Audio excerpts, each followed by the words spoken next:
Ceci est une lettre ouverte à mes frères dans la foi et à tout homme de bonne volonté. Dans l'Église, nous avons célébré récemment la présentation du Seigneur au Temple, et comme nous l'avons prié dans l'oraison, Jésus est la véritable lumière, source et foyer de la lumière éternelle, qui fait resplendir au cœur des fidèles la lumière qui jamais ne s'éteindra. L'apôtre Saint Jean, le disciple bien-aimé, annonce dans le prologue de son évangile que le Verbe, la parole, est la vraie lumière qui brille dans les ténèbres, et les ténèbres n'ont pu l'arrêter. Nous vivons en France un temps de ténèbres, où le mal est appelé bien et le bien est appelé mal. Isaïe 5, avec toutes les conséquences désastreuses sur les âmes. Il faut annoncer la bonne nouvelle de l'Évangile, mais il faut aussi dénoncer tout ce qui s'y oppose.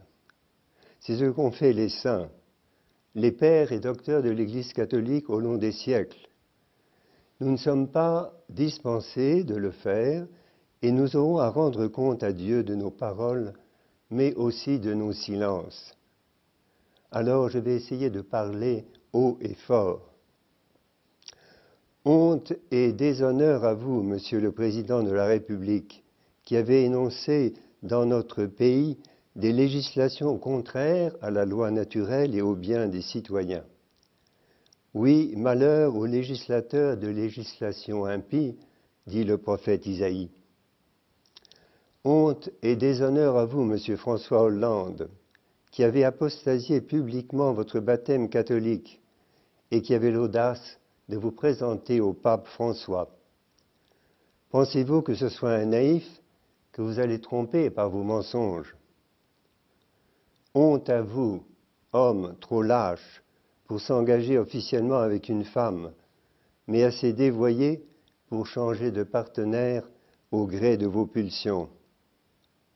Vous êtes devenu le sujet de dérision du monde entier et vous donnez une image déplorable de la France. Vous en rendrez compte au Dieu vivant et vrai.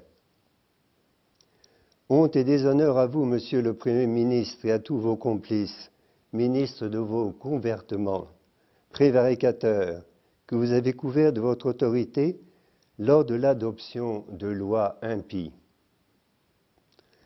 Honte et déshonneur à vous, Monsieur le ministre de l'Intérieur. Votre police et vos CRS s'acharnent sur des manifestants pacifiques et vous mêlez à la foule des provocateurs, camouflés en civil.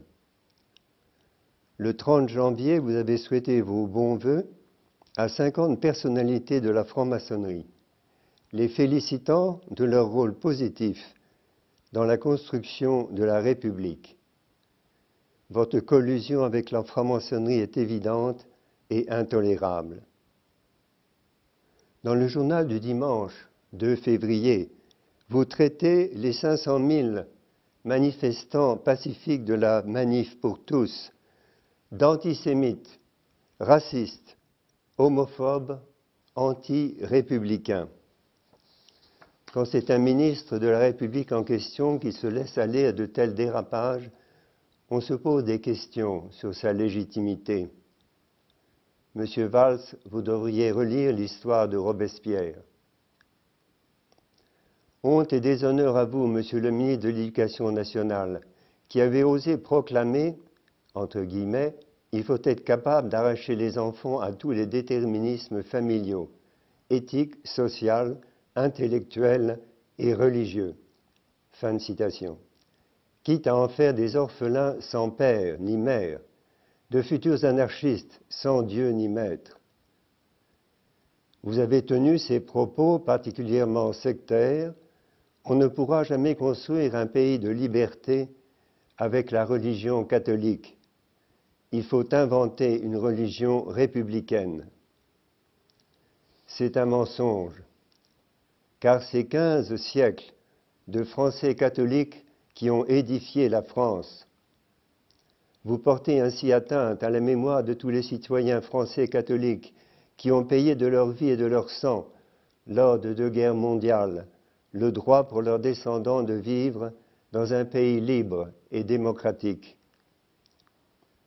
De plus, vous avez le projet de faire des écoliers déboussolés, de les pervertir dès l'enfance par la théorie subversive et absurde du gender et une soi-disant éducation sexuelle dont la responsabilité appartient aux seuls parents et non à l'État.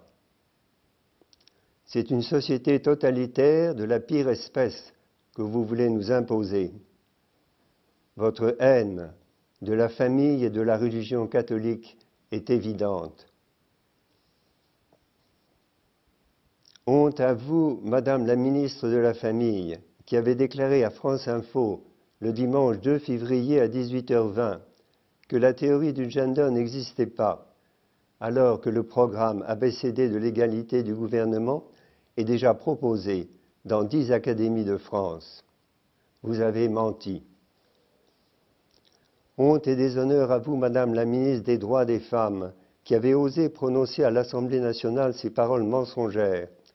Le droit à l'avortement, nous l'avons construit ensemble et il fait partie de notre patrimoine commun. Toute tentative de remise en cause de ce droit fondamental se heurterait à la poigne de l'état de droit. Fin de citation du 19 janvier 2014. C'est un mensonge, car ce soi-disant droit ne fait en aucune manière partie de notre patrimoine, qui depuis 15 siècles est un patrimoine chrétien, édifiant des lois justes au service du bien des personnes et du bien commun de la nation. Par ailleurs, vous bafouez le droit français qui affirme à l'article 16 du Code civil, je cite, « La loi assure la primauté de la personne, interdit toute atteinte à la dignité de celle-ci et garantit le respect de l'être humain dès le commencement de sa vie. » Article 16 du Code civil. Vous en rendrez compte, ô Dieu vivant et vrai. Droit à l'avortement, affirmation monstrueuse qui donnerait le droit à une mère de supprimer froidement l'enfant qu'elle porte en son sein.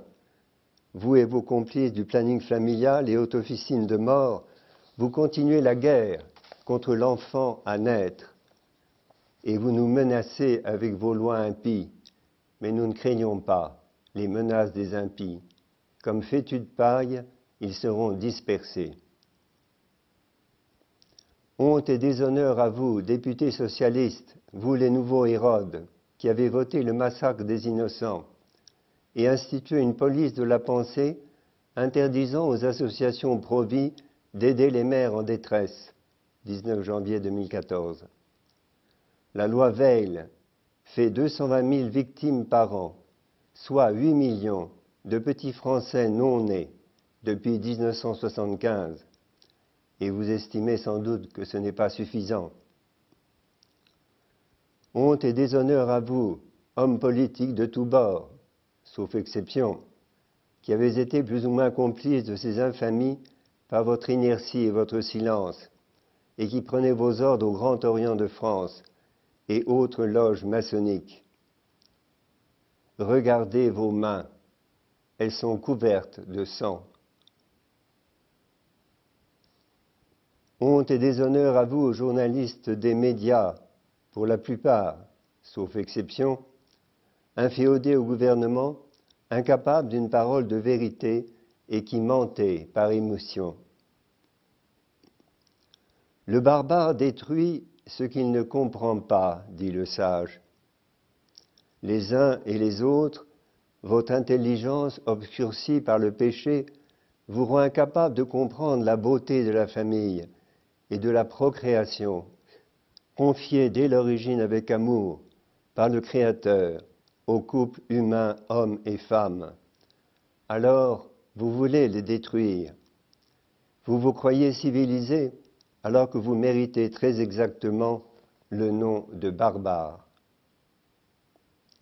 Honte et déshonneur à vous, évêques, prêtres et pasteurs, qui, sauf exception, en petit nombre, n'avaient défendu que mollement, par la parole et les actes, le petit enfant dans le sein de sa mère. J'étais le plus faible, le plus vulnérable et le plus innocent, et vous ne m'avez pas défendu, vous dira le juste juge. Vous en rendrez compte au Dieu vivant et vrai. Miséricorde et paix à vous, mère, qui avez vécu le terrible traumatisme d'un avortement, car l'avortement fait plusieurs victimes, l'enfant et sa mère, mais aussi toute la famille autour. Femme ignorant la gravité de ce geste, banalisé par la loi, femme trompée par une propagande mensongère et une loi inique, à qui on ose dire « vous êtes maîtresse de votre corps ». Ce que vous portez n'est qu'un amas de cellules comparable à un kyste, un œuf qu'il convient d'éliminer s'il vous gêne. Mensonge. La science actuelle nous apprend que le patrimoine génétique de cet être nouveau est entièrement donné dès la conception. Le cœur de cet embryon commence à battre dès la 4e semaine et son circuit sanguin est absolument distinct de celui de sa mère. Ce sont des preuves scientifiques irrécusables. À vous, mère blessée, le pape Jean-Paul II s'adresse en disant « L'Église sait combien de conditionnements ont pu peser sur votre décision, et elle ne doute pas que dans bien des cas, cette décision a été douloureuse et même dramatique. En réalité, ce qui s'est produit a été et demeure profondément injuste. Mais ne vous laissez pas aller au découragement, ne renoncez pas à l'espérance. Le Père de toute miséricorde vous attend pour vous offrir son pardon et sa paix. C'est à ce même Père et à sa miséricorde qu'avec espérance, vous pourrez confier votre enfant. » Fin de citation. La bienheureuse mère Teresa de Calcutta disait « L'élément le plus destructeur de la paix est l'avortement, parce que si une mère peut tuer son enfant, ne serait-il pas justifié pour moi de vous tuer et pour vous de me tuer? Vous combattez la guerre chez les autres nations, mais vous tuez vos enfants. N'est-ce pas de l'hypocrisie? Vous vous croyez tout permis, homme du gouvernement actuel de la France, parce que vous exercez un pouvoir de plus en plus totalitaire et exclusif, tant dans les médias que dans les institutions concernant la famille et la santé publique.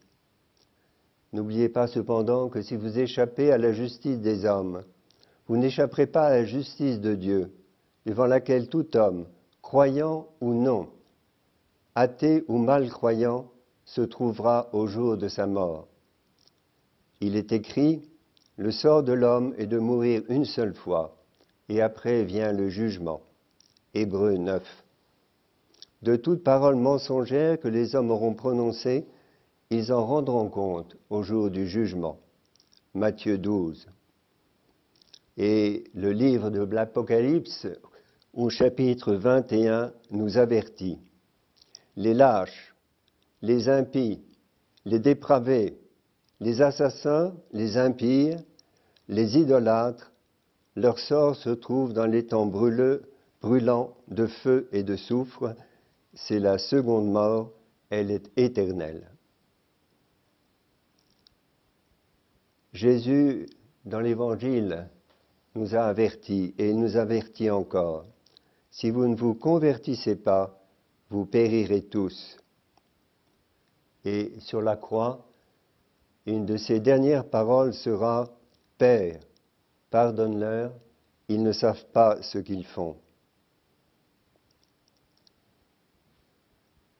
Frères et sœurs dans la foi, hommes et femmes de bonne volonté, prions pour la conversion de ceux qui nous gouvernent. Prions pour tous les pasteurs de l'Église, prions pour tous ceux qui ont des responsabilités importantes dans notre pays. Prions pour la France et prions pour notre propre conversion à Jésus-Christ, Seigneur et unique Sauveur. Je suis le Père Régis, je suis prêtre catholique ingénieur centralien, fils et petit-fils d'officiers de la Légion d'honneur à titre militaire. Merci de votre attention et priez pour moi.